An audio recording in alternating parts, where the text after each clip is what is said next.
네, 본문 말씀 열왕기하 찾겠습니다. 열왕기하 17장입니다.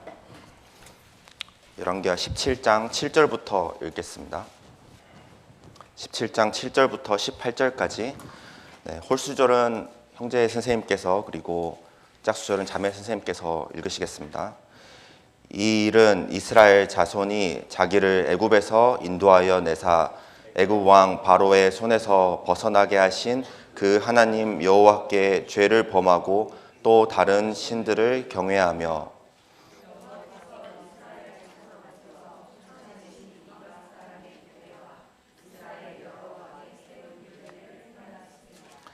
이스라엘 자손이 가만히 불의를 행하여 그 하나님 여호와를 배역하여 모든 성읍의 망대로부터 견고한 성에 이르도록 산당을 세우고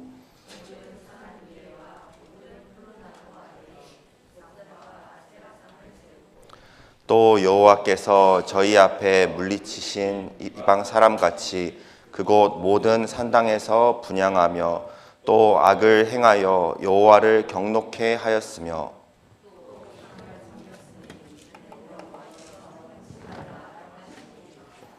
여호와께서 각 선지자와 각 선견자로 이스라엘과 유다를 경계하여 이르시기를 너희는 돌이켜 너희 악한 길에서 떠나 나의 명령과 율례를 지키되 내가 너희 열조에게 명하고 또 나의 종 선지자들로 너희에게 전한 율법대로 행하라 하였으니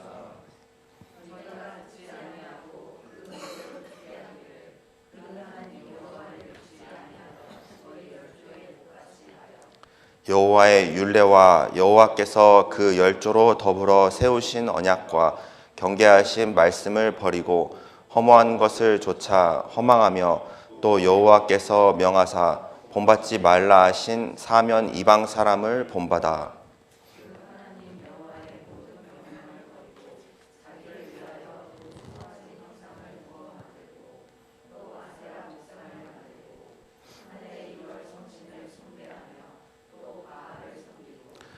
또 자기 자녀를 불 가운데로 지나가게 하며 복술과 사수를 행하고 스스로 팔려 여호와의 보시기에 악을 행하여 그 노를 격발케 하였으므로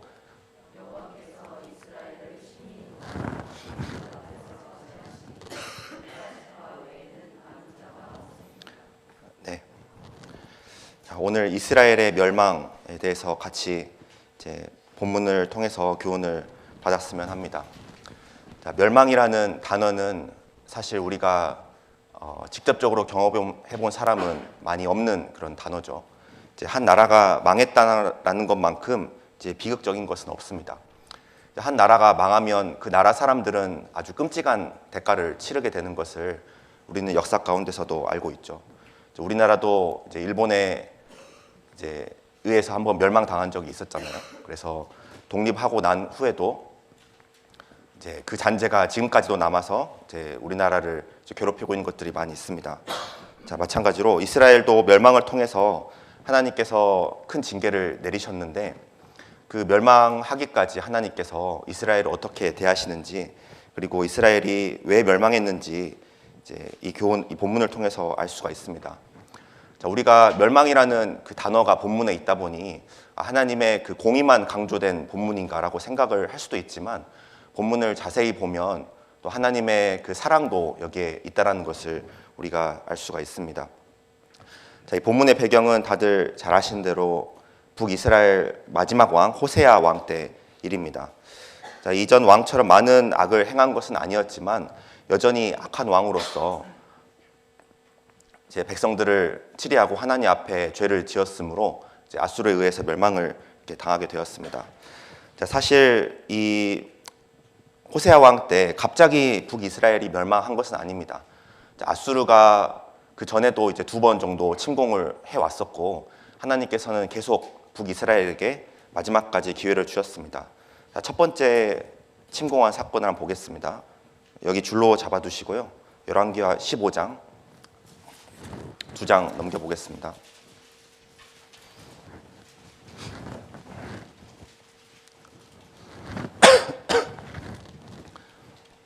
15장 19절 20절입니다. 제가 읽겠습니다. 아수르 왕 불이 와서 그 땅을 치려하매 므나헴이 은 1천 달란트를 불에게 주어서 저로 자기를 도와주게 하므로 나라를 자기 손에 굳게 세우고자 하여 그 은을 이스라엘 모든 큰 부자에게서 토색하여 각 사람에게 은 50세겔씩 내게 하여 아수르 왕에게 주었더니 이에 아수르 왕이 돌이키고 그 땅에 머물지 아니하였더라. 네. 여기 북이스라엘 왕 16대 왕 므나헴이 이제 치리하고 있을 때 아수르 왕 이제 불이 사람 이름입니다.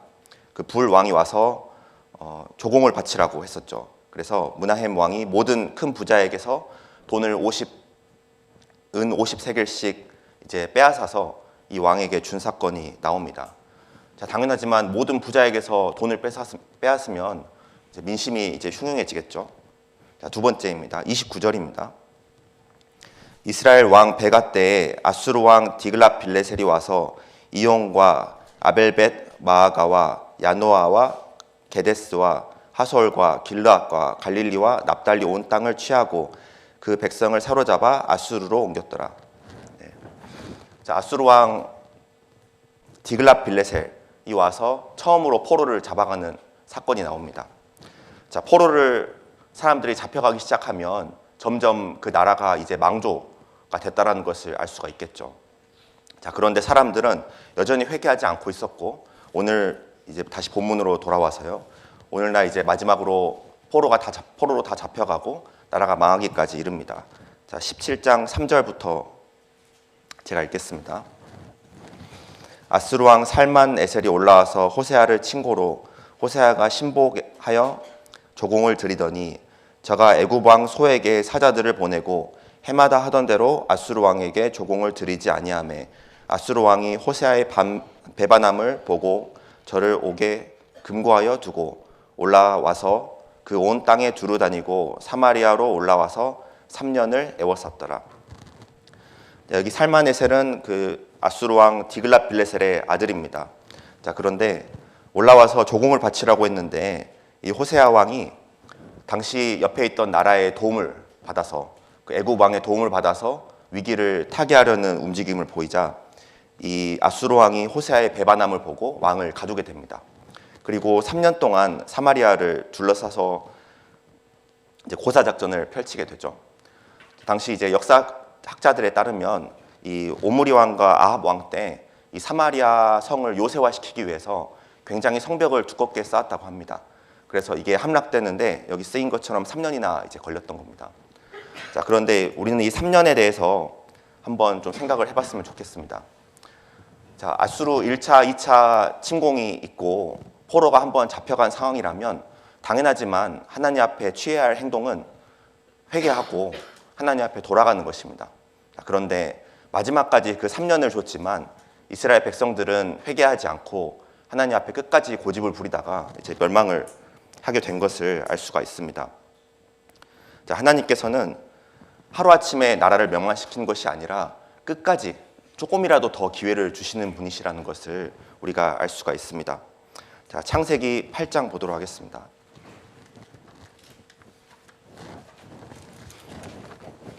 우리가 멸망이라고 함은 또 이 노아의 홍수 사건을 쉽게 떠올릴 수가 있는데요. 이때도 하나님께서 조금 더 기다려 주신 것을 알 수 있습니다. 자, 창세기 8장 1절부터 5절까지입니다. 네, 8장 1절부터 5절까지 제가 읽겠습니다.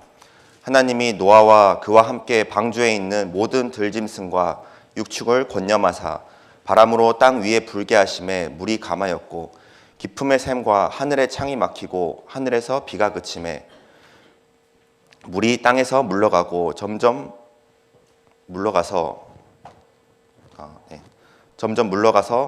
150일 후에 감하고 7월 곧 그달 17일에 방주가 아라랏산에 머물렀으며 물이 점점 감하여서 10월 곧 그달 1일에 산들의 봉우리가 보였더라. 죄송합니다. 7장입니다. 네, 7장입니다. 제가 죄송합니다. 잘못 읽었습니다. 자, 7장 9절입니다. 네, 죄송합니다. 자, 7장 9절 제가 읽겠습니다. 하나님이 노아에게 명하신 대로 암수 둘씩 노아에게 나와 방주로 들어갔더니 7일 후에 홍수가 땅에 덮이니. 자, 7일 후에 홍수가 땅에 덮였다. 자, 노아의 방주를 하나님께서 노아에게 예비하라고 명하신 후에 이제 120년간 이제 노아의 방주를 짓도록 이제 기다리셨죠. 그때 하나님께서 의를 전파하는 노아를 통해서 사람들을 한 명이라도 방주에 태우고자 계속 회개를 외치게끔 하셨다고 성경은 말씀하십니다. 자, 그런데 하나님께서 마지막으로 말씀하실 때 7일을 조금 더 기다려 주겠다라고 말씀을 하시죠. 자, 120년 기다린 것도 정말 길게 기다리신 거지만 하나님께서는 마지막에라도 한 명이라도 더 탈까 싶어서 7일을 더 기다리셨다는 겁니다.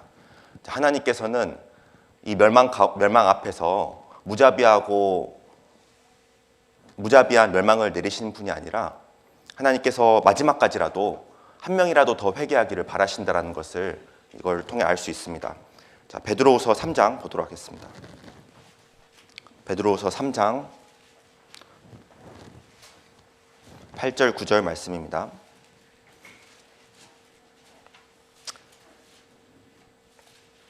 네, 같이 읽겠습니다.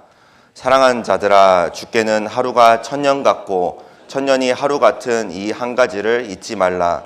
주의 약속은 어떤 이에 더디다고 생각하는 것 같이 더딘 것이 아니라 오직 너희를 대하여 오래 참으사 아무도 멸망치 않고 다 회개하기에 이르기를 원하시느니라. 네. 하나님께서 원하시는 것은 아무도 멸망치 않고 다 회개하기에 이르기를 원하신다. 하나님께서는 우리 잘 아는 말씀, 모든 사람이 구원을 받고 진리를 아는 데 이르기를 원하시기 때문에 단 한 사람의 영혼도 쉽게 멸망시키지 않으십니다. 이건 우리가 구원받기 전에도 나의 삶을 돌아보면 정말 하나님께서 끝까지 참으셨기 때문에 내가 구원을 받은 것이다. 우리는 스스로도 알고 있습니다. 내가 30살에 구원받았다면 하나님께서 30년간 기다리신 것이고, 내가 50살에 구원받았다면 하나님께서 50년을 기다리신 거라고 할 수가 있겠죠. 어렸을 때 구원받았다 하더라도 보통 초등학생 때 구원을 받아도 하나님께서 구원받기까지 지켜주시고 10년이 넘는 시간들을 이렇게 기다리신 것을 우리는 알 수 있습니다.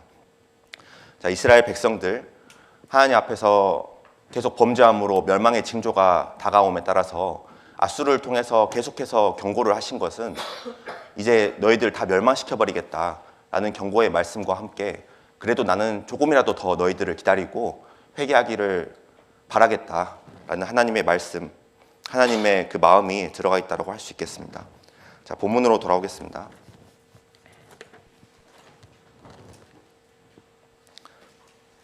자, 17장 7절 말씀입니다.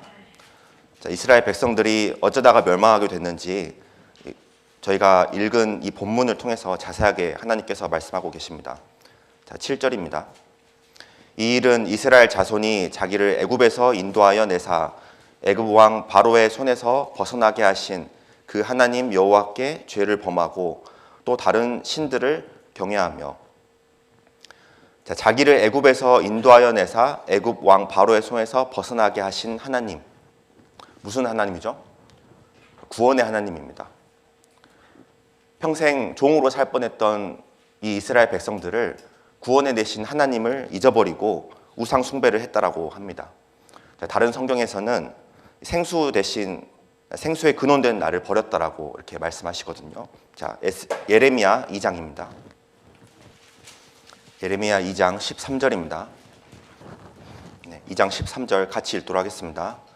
내 백성이 두 가지 악을 행하였나니 곧 생수의 근원되는 나를 버린 것과 스스로 웅덩이를 판 것인데 그것은 물을 저축치 못할 터진 웅덩이니라. 네, 여기서 이스라엘 백성이 두 가지 악을 행했다고 말씀하십니다. 생수의 근원되는 나를 버린 것, 그리고 물을 저축치 못할 터진 웅덩이를 스스로 판 것이라고 이렇게 말씀하시죠. 자, 생수의 근원되는 나. 자, 생수의 근원은 하나님이시죠. 자, 그런데 그 생수가 어디에서 흘렀습니까? 예수님께서 십자가에 못 박히심으로써 예수님께서 스스로 그 생수의 강이 됐다고 이렇게 말씀하시잖아요. 그래서 이스라엘 백성들이 광야에서 그 반석을 쳤을 때 물이 나온 것처럼 예수님께서 우리를 위해서 십자가에 달리심으로 거기서 생수가 나와서 우리가 그 물을 먹고 살고 있는 것입니다. 그래서 예수님께서 이 물을 먹는 자마다 다시 목마르려니와 나의 주는 물을 먹는 자는 영원히 목마르지 아니하리니 나의 주는 물은 그 속에서 영생하도록 솟아나는 샘물이 되리라 라고 요한복음 4장에서 말씀하셨습니다. 자, 이렇게 생수의 근원이 되시는 하나님을 버린 것이 이스라엘의 첫 번째 악이라고 말씀하십니다. 그리고 두 번째 악은 스스로 웅덩이를 팠는데 물을 저축하지 못하는 터진 웅덩이다 라고 이렇게 말씀하시죠.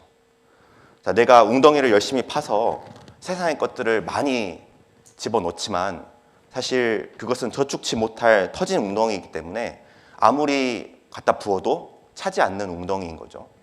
자, 뭐냐면 우리가 하나님의 솟아나는 샘물을 마셔야 되지만 세상의 것들을 채워보겠다고 내 마음속에 세상의 것들을 가득 채워봤자 계속해서 물은 새고 그것은 차지 않는다라는 것을 의미를 하는 것입니다. 세상의 모든 것들을 다 집어삼켜도 만족하지 못하는 것이 사람의 마음인 것이죠. 그래서 우리가 구원을 받을 때에야 진정으로 내 마음속에 예수님이 주시는 물이 솟아나게 되고 내가 그것으로 만족을 할 수 있다는 것입니다. 이스라엘 백성들이 이제 행했던 두 번째 악, 세상의 것으로 자기를 채워보려는 그 악을 행했다는 것을 말씀하고 계십니다. 다시 본문으로 돌아오겠습니다.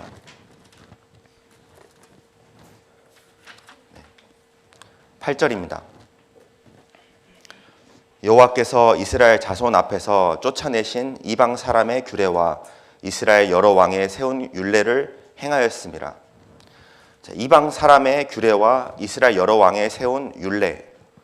자, 어떤 것을 의미하냐면 하나님의 법과 하나님의 행하라고 하신 명령이 아니라 세상 사람들이 좋아 보이고 세상 사람들이 주로 행했던 것을 따라했다라는 것을 이제 의미하고 있습니다.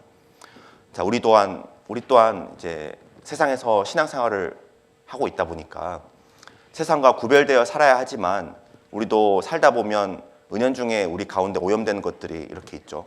그래서 교회에 와서 말씀과 교제로 이제 씻어내는 삶을 살고 있는데 우리가 세상의 그런 생각 방식과 사고 방식들을 은연중에 받아들일 때가 있습니다. 자, 예를 하나 들자면 세상에서는 평등을 외치지만 하나님께서는 공평을 말씀하시는 분이시죠. 자, 공평과 평등은 전혀 다른 것입니다. 그죠? 자, 생각해 보면 하나님께서는 공정한 하나님이시고 평등하신 하나님이 아니십니다. 자, 세상에 많은 사람들이 평등을 외치고 있죠. 남녀 평등, 기회의 평등, 분배의 평등 이런 것들이요. 그런 것들을 외치지만 하나님께서는 평등하신 분이 아니라 애초부터 다 다르게 만드신 분이고 각각 종류대로 창조하신 분이시라는 겁니다. 자, 예를 들어서 남녀 평등을 세상에서는 외치지만 성경에서는 남녀가 평등합니까? 전혀 아니죠.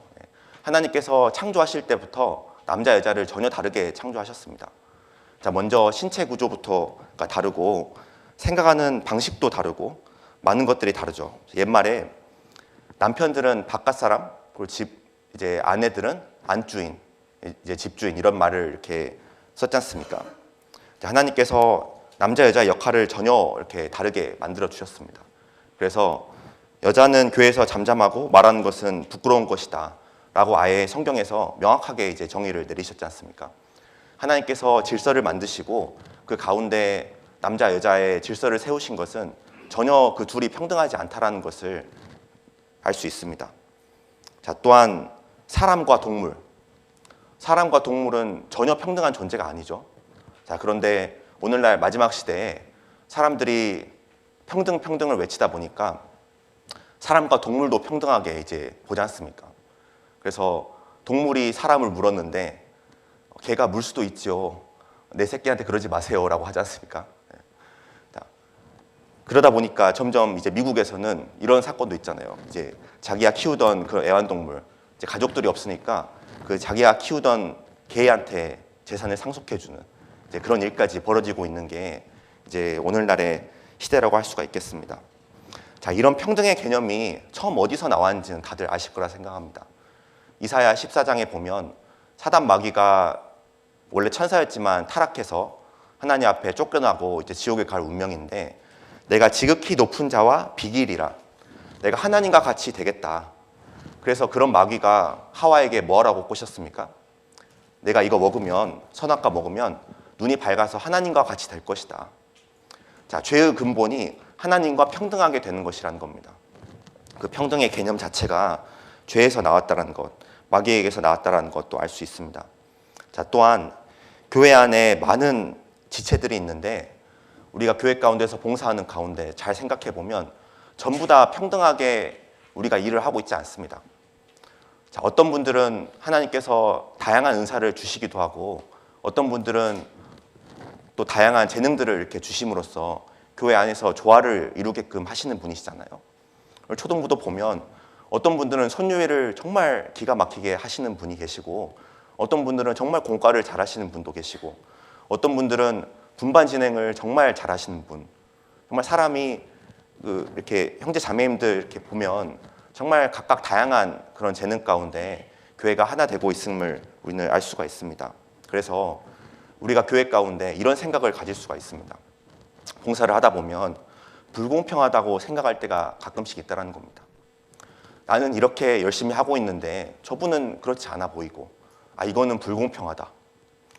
나는 교회에서 이러이런 것까지 열심히 하고 있는데 저분은 왜 저렇게 못하지? 라고 판단하는 마음이 올라오고 이건 불공평해 라고 생각하는 마음들이 우리 마음속에 이제 있을 수 있다는 것입니다. 그걸 모두 다 평등을 외쳤던 그 마귀가 주는 생각이라는 것을 알 수가 있습니다.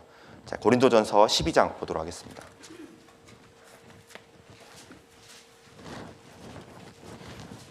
고린도전서 12장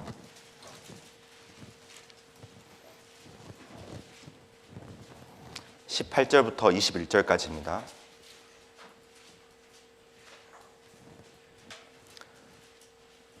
12장 18절부터 20절까지 같이 읽겠습니다. 그러나 이제 하나님이 그 원하시는 대로 지체를 각각 몸에 두셨으니 만일 다 한 지체뿐이면 몸은 어디뇨? 이제 지체는 많으나 몸은 하나라. 네, 20절까지 읽겠습니다. 자, 이제 하나님이 그 원하시는 대로 지체를 각각 몸에 두셨으니, 자, 우리가 교회 가운데 한 부분을 맡아서 봉사를 하고 있는 것은 하나님께서 원하셔서 그 자리에 두신 겁니다. 그리고 하나님께서 원하셔서 그 자리에 세우시고 나에게 능력을 주시고 나에게 최선을 다할 수 있게끔 모든 것을 부어주시는 하나님이신 겁니다. 우리가 교회 가운데 봉사하다 보면 이거는 정말 불공평하다, 평등하지 못하다 라고 생각하는 그런 순간들이 간혹 있을 수 있지만 하나님께서는 각각 다른 사람들을 만드시고 형제 자매들의 역할을 전부 나눠 놓음으로써 하나의 교회, 하나의 이제 조화를 이루어 가시고자 하는 분이시라는 겁니다. 자, 그리고 우리 개인의 삶을 돌아봐도 하나님은 평등하신 분이 아니라 공평하신 분이라는 것을 생각을 해야 됩니다. 자, 살다 보면 참 불평등하다고 생각되는 것들이 간혹 있을 수 있죠. 나는 왜 이런 부모님을 만나서, 나는 왜 이런 가정 환경에 태어나서, 왜 나는 선천적으로 이런 기질을 가지고 태어나서 나는 이렇게 하고 싶은데 이렇게 하지 못하는 그런 많은 이제 일들이 우리 삶 가운데 있을 수가 있습니다. 다른 사람들 보면 왜 저 사람은 저런 것까지 받고 저런 이제 많은 기회를 받았는데 나는 받지 못했을까? 하나님은 공정하신 하나님이시고 공평하신 하나님이시기 때문에 각각 그 상황에 맞게 하나님께서 창조하시고 나에게 가장 좋은 그 환경을 주심으로써 나에게 최선을 다할 수 있게끔 하시는 분이시라는 것을 우리는 항상 생각해야 됩니다. 평등, 세상이 보는 것들을 보고 그런 시각으로 우리가 세상을 바라보고 나의 삶을 살게 되면 나오는 건 어쩌면 정말 감사가 아니라 불평과 불만밖에 없겠다라는 생각도 우리는 하게 됩니다. 자, 그 외에 사람의 규례와 율례, 예를 들어서 다수결의 원칙이라든지요, 합리적인 것, 논리적인 것, 세상에 그럴싸한 것들이 정말 많지만 이제 교회에서 이제 어울리지 않고 하나님과 반대되는 것들이 이제 많이 있습니다. 자, 다시 본문으로 돌아오도록 하겠습니다. 열왕기하 17장 9절부터 12절까지입니다. 9절부터 12절까지는 같이 읽겠습니다.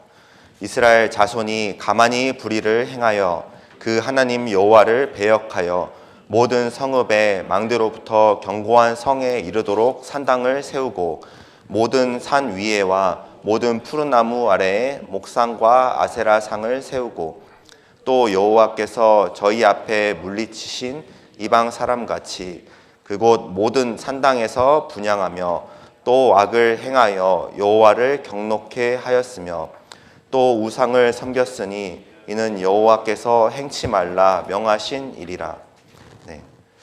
자, 여기 잘 보시면 9절에 이스라엘 자손이 가만히 불의를 행하여, 자, 가만히라는 단어가 이렇게 나오기 시작합니다. 보면 이제 방금까지 읽은 12절에 우상 숭배에 대한 말씀을 하고 계시는데, 사람이 죄에 빠지게 되면 처음부터 드러내놓고 공개적으로 죄를 짓지 않습니다. 처음 시작은 가만히, 몰래, 은밀하게 이렇게 시작하는 것이 이제 죄라는 겁니다. 하와가 선악과를 따먹을 때 뱀의 유혹을 받는데, 그때 우리 잘 아시는 것처럼 하와가 아담과 함께 있지 않았습니다. 그죠? 아담과 함께 있지 않았는데 뱀이 하와에게 와서 이제 꼬시게 되죠. 유혹을 하게 됐는데 하와가 그때 선악과를 딱 바라봤을 때 그 선악과가 어떻게 생겼는지 이렇게 봤다고 나와 있지 않습니까? 자, 하와가 넘어질 때 아담과 떨어져 있어서 혼자서 선악과를 구경을 했었던 것 같습니다. 그러니까 선악과를 그렇게 가까이서 보고 참 먹음직스럽고 탐스럽기도 한 그런 나무였다라고 이렇게 표현을 하고 있잖아요. 우리가 죄를 지을 때 보면 꼭 이렇게 하지 말라고 하는 것들은 더 하고 싶은 그런 본능이 있는 것 같아요. 자, 아담이 하와에게 이거 절대 먹으면 안 된다, 하나님께서 나에게 분명히 말씀하신 거다라고 이야기를 하니까 오히려 하와가 도대체 뭐길래 그렇게 먹지 말라고 하신 거지? 라고 생각하고 혼자 몰래 가까이 이제 가지 않았을까 생각을 해볼 수가 있습니다. 자, 신앙생활을 할 때 우리가 처음에 들어오는 그 죄의 시작은 가만히 들어옵니다. 몰래 혼자 있을 때 이렇게 시작된다는 것을 여기서 말씀하고 계십니다. 자, 욥기 20장 보도록 하겠습니다. 욥기 20장 12절부터 14절까지입니다. 욥기 20장 12절부터 14절까지 같이 읽겠습니다. 그는 비록 악을 달게 여겨 혀 밑에 감추며 아껴서 버리지 아니하고 입에 물고 있을지라도 그 식물이 창자 속에서 변하며 뱃속에서 독사의 쓸개가 되느니라. 악을 달게 여겨 혀 밑에 감추었다. 참 표현이 참 재밌는 것 같습니다. 우리 그 초등부 애들 보면 너 입에 사탕 먹고 있지 하면 혀 밑에 딱 감추고 안 먹었는데요 이렇게 하잖아요. 그죠? 혀 밑에 감췄다라는 표현이 참 적절한 것 같아요. 이제 사람이 은밀하게 죄를 지을 때는 그 죄가 너무 달콤하기 때문에 혀 밑에 감춰놓고 조금씩 이렇게 빨아먹는 것을 여기서 이제 표현을 하고 싶습니다. 자, 몰래 세상의 것들을 그런 즐기고 싶은 마음이 내 속에 있는지 혹시 모르겠어요. 그래도 교사봉사를 하니까 대부분의 나의 그런 얼매에 있는 것들은 다 치웠다 할지라도 다 치웠는데 이거 하나는 안 되겠다. 다 치웠는데 잠자기 전에 잠깐 보는 그런 것들, 잠깐 핸드폰 보는 것들은 포기할 수가 없다라든지요. 다 버렸지만 정말 조금 딱 하나 혀 밑에 이제 놔두고 그런 것들을 조금씩 혹시 빨아먹고는 있진 않은지, 그 죄를 은근히 즐기고 있지 않은지는 우리가 생각을 해볼 필요가 있습니다. 자, 성경에서 우상 숭배하는 것을 뭐라고 표현하십니까? 음행한다라고 표현하시잖아요. 자, 신명기 4장 24절에 하나님께서는 질투하시는 하나님이시다라고 말씀을 하십니다. 하나님께서 우리를 사랑하셨기 때문에 우리를 구원하셨고 그 사랑을 받은 우리는 아주 배타적인 사랑을 받고 있는 겁니다. 하나님만 사랑하는 거잖아요. 그죠?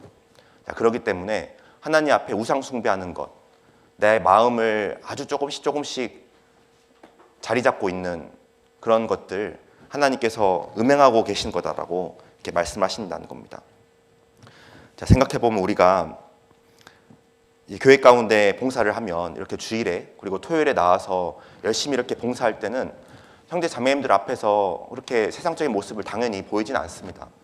자, 그런데 봉사가 끝나고 집에 가서 혼자 있는 그 시간에 내가 혀 밑에 감춰놓고 있는 것은 없는지, 정말 작은 거 하나하나까지 하나님께 마땅히 드려야 함을 우리 마음에서는 알고 있어도 행여 못 버리고 있는 것은 있진 않은지 한번 생각을 해볼 필요가 있습니다. 하나님의 사랑을 우리는 배타적으로 받고 있는 사람입니다. 마치 그 조금씩 남겨놓은 것들은 결국 하나님 앞에 바람피는 거와 마찬가지라는 겁니다. 자, 부부 사이에 당연하지만 정상적인 부부 생활을 하는 가운데 한쪽에서 몰래 바람피고 다니면 그게 정상적인 결혼 생활이 아니죠. 당연하죠. 자, 하나님 앞에 내가 아주 조금씩 아무것도 아닌 것들을 가지고 마치 바람피고 있는 것처럼 하고 있는 것은 아닌지 생각을 해볼 수가 있습니다. 자, 그러는 가운데 점점 그 식물이 창자 속에서 변하며 14절 말씀처럼요, 뱃속에서 독사의 쓸개가 된다. 점점 나의 삶을 잠식해 가는 겁니다. 나의 봉사에도 영향을 줘서 점점 말씀 듣는 것이 형식적이게 되고, 내가 분반 아이들을 위해서 했던 관해적, 내가 해놓고 내가 봐도 너무 창피할 정도로 옅어지게 될 수도 있는 것이고요. 내가 분반을 하기는 했는데 오늘 내가 무슨 말을 했는지 참 아이들에게 미안한 그런 감정이 들 때도 있을 수도 있습니다. 내가 버리지 못한 그런 죄가 점점 나의 삶을 잠식해가고 그런 것들이 나의 신앙과 나의 봉사를 무너뜨릴 수도 있다는 것, 성경은 이 가만이라는 단어를 통해서 우리에게 교훈을 하고 계십니다. 자, 다시 본문으로 돌아오겠습니다.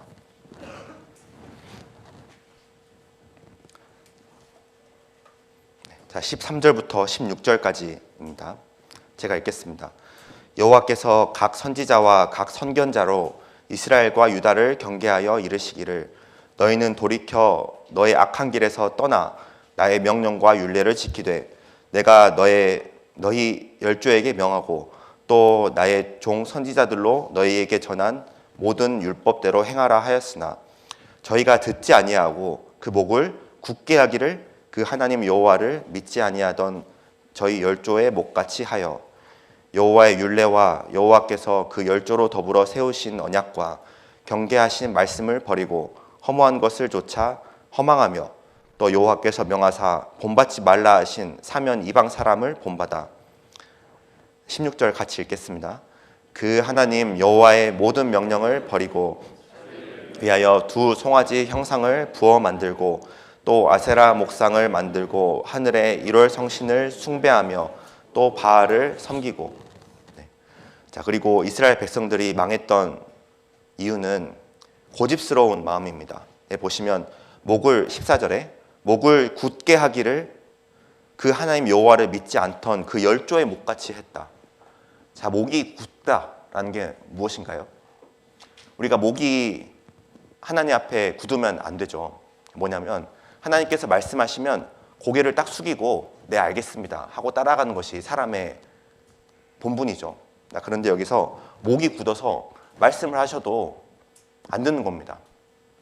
우리 아이들 대해 보면 알 수 있죠. 말 안 듣는 아이들에게 딱 뭐뭐 해 하면 뭘 합니까? 고개 빳빳이 딱 들고 이제 말대답 하잖아요. 그죠? 목이 굳는다는 게 이제 고집스러운 마음을 이제 의미를 하는 겁니다. 자, 사람은 마땅히 하나님의 말씀을 잘 들어야 하는 사람입니다. 신체 구조에서도 귀는 두 개고 입은 하나잖아요. 그죠? 듣기를 속히하고 말하기를 더디하라라는 말씀처럼 사람의 본분은 말하는 것이 아니라 먼저 듣는 것입니다. 그래서 믿음은 들음에서 나며 들음은 그리스도의 말씀으로 말미암았다. 우리가 잘 들었을 때 구원을 받는 것이고 잘 들었을 때 우리의 신앙이 성장해 가는 것을 우리는 이렇게 알고 있습니다.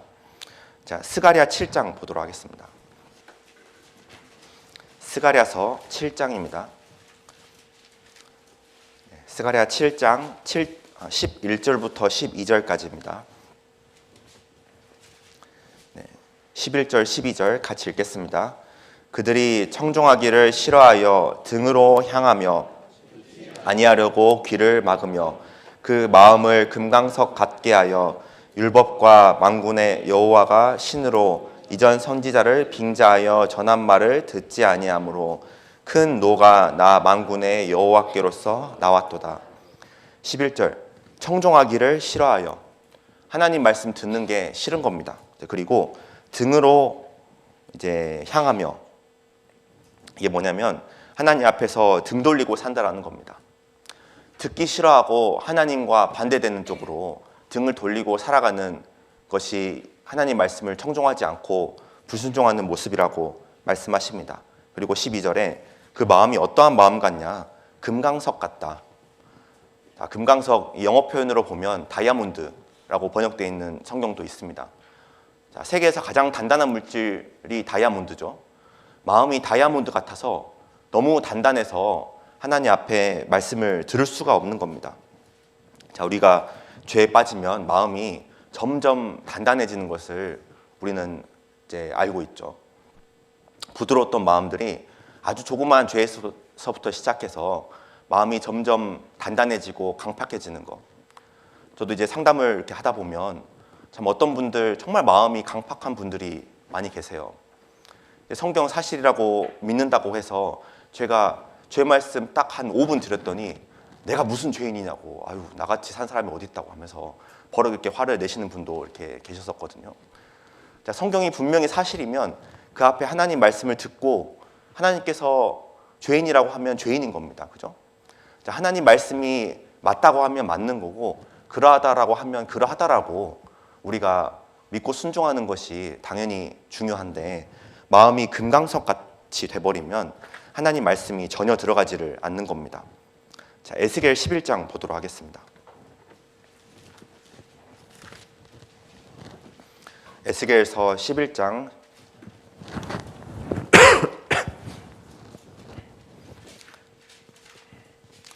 18절부터 20절까지입니다. 에스겔 11장 18절부터 20절까지 제가 읽겠습니다. 그들이 그리로 가서 그 가운데 모든 미운 물건과 가증한 것을 제하여 버릴지라. 내가 그들에게 일치한 마음을 주고 그 속에 새 신을 주며 그 몸에서 굳은 마음을 제하고 부드러운 마음을 주어서. 20절 같이 읽겠습니다. 내 율례를 좇으며 내 규례를 지켜 행하게 하리니 그들은 내 백성이 되고 나는 그들의 하나님이 되리라. 먼저는 18절에 미운 물건과 가증한 것을 제하여 버려야 한다. 정말 마음이 강팍하고 단단하게 되어 있으면 하나님 앞에 나아갈 때 먼저 미운 물건과 가증한 것을 없애야 됩니다. 그리고 19절에 일치한 마음을 주고 새 신을 주실 거고, 굳은 마음을 제하고 부드러운 마음을 주어서. 나눠주 아래 보시면 1번은 돌 마음이라고 되어 있죠. 그리고 2번 부드러운 마음은 고기 마음이라고 되어 있는 겁니다. 돌과 같은 마음을 제해야 된다라고 말씀하십니다. 그리고 우리 마음은 고기 마음, 부드럽게 되어서 순수한 마음으로 이제 되어야 된다라고 이렇게 해야 합니다. 봉사할 때도 마찬가지입니다. 우리가 교사로서 봉사할 때도 정말 작은 것 하나가 마음속에 들어오면 점점 봉사에 대한 생각이 굳어지고 부드럽지 못해질 수가 있는 겁니다. 또한 오래 하다 보면 경험이 쌓이다 보니 이거는 이렇게 했는데 왜 교회에선 이렇게 하지? 라는 그런 불순종의 마음이 혹 올라올 수도 있다는 겁니다.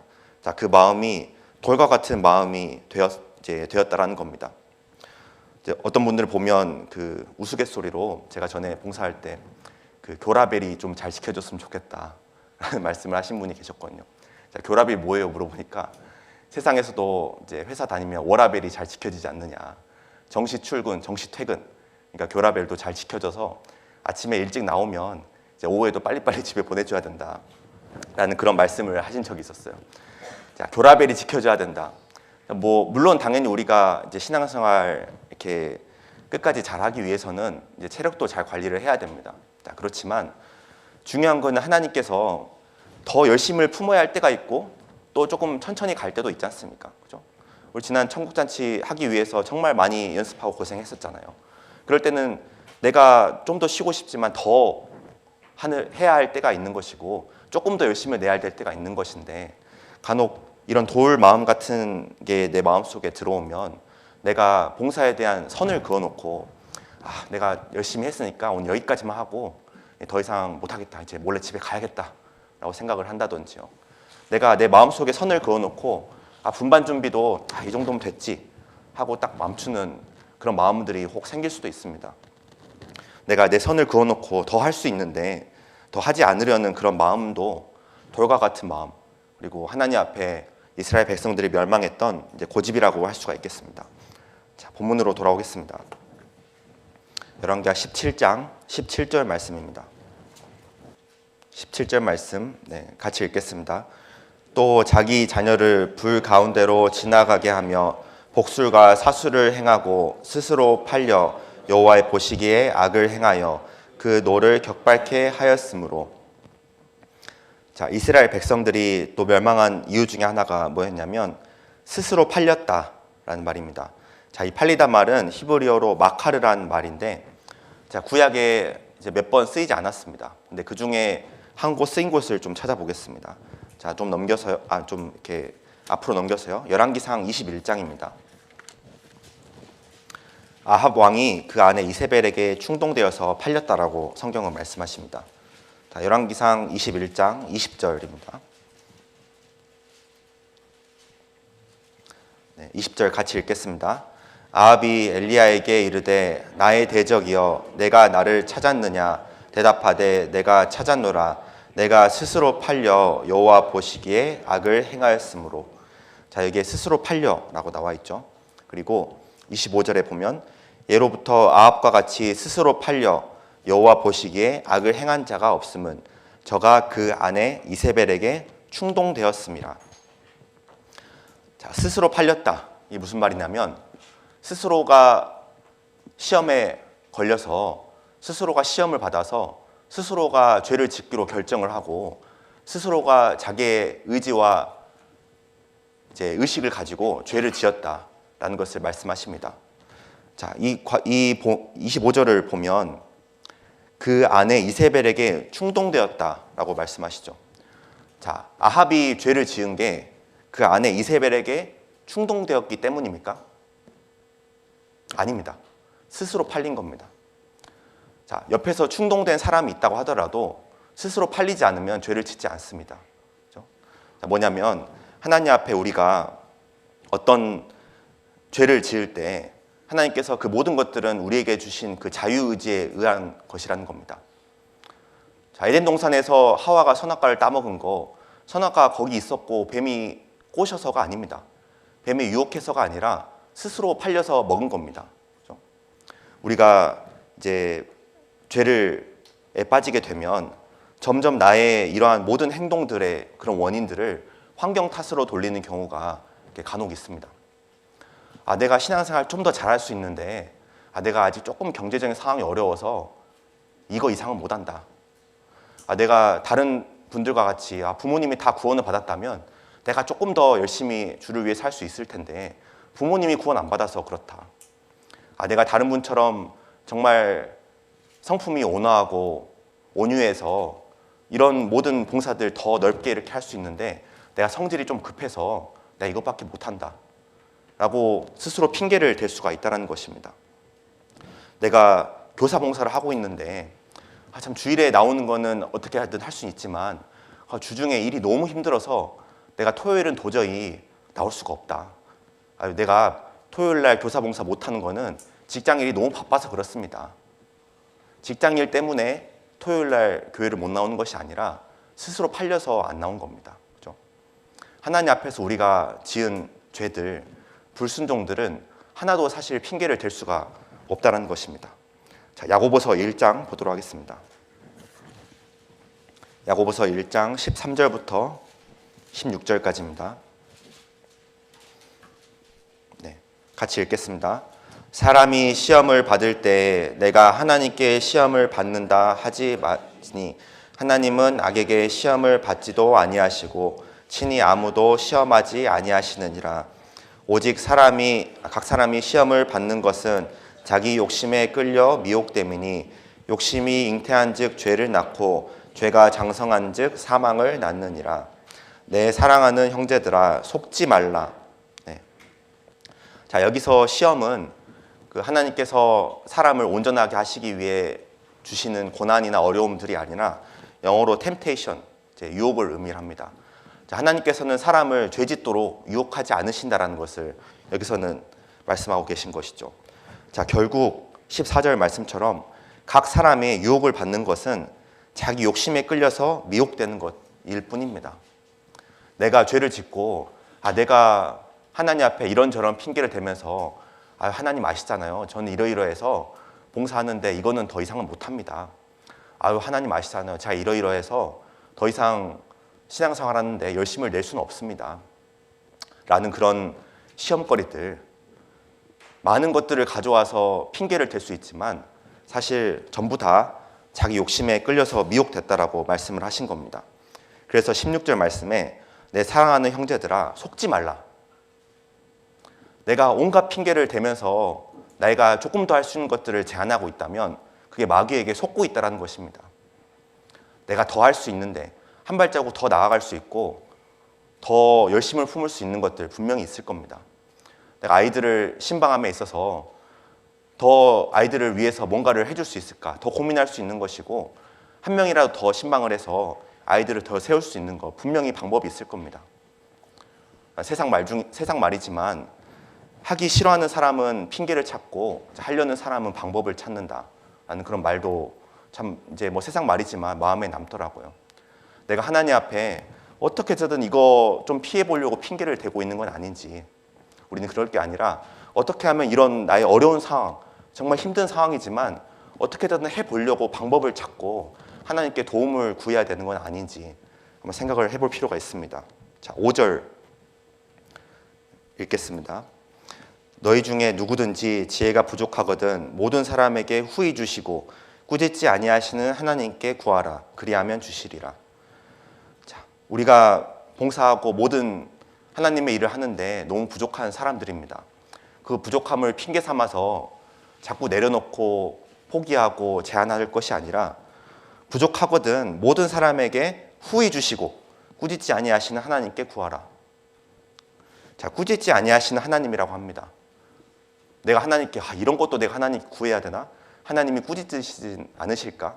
라는 생각이 드는 것도 필요하다면 하나님께 당연히 구해야 하고 어떻게 해서든 이 직분을 능히 감당하기 위해서 하나님 앞에 간절히 원해야 된다는 것을 말씀하고 계십니다. 자, 이스라엘 백성의 멸망에 대해서 같이 한번 생각을 해봤습니다. 자, 결국 하나님 앞에 우상 숭배를 하고 하나님 앞에 스스로 팔려서 온갖 죄를 짓다가 하나님의 그 길고 긴 기다림을 배반하고 멸망을 당했습니다. 우리가 봉사를 하는 가운데 행여나 이런 작은 죄 하나하나 때문에 내가 모든 걸 다 내려놓고 봉사를 포기하게 되는 그런 일들은 이제 없어야겠죠. 우리가 이스라엘의 멸망을 통해서 하나님께서 우리에게 많은 것들을 말씀해 주고 계십니다. 같이 기도하겠습니다.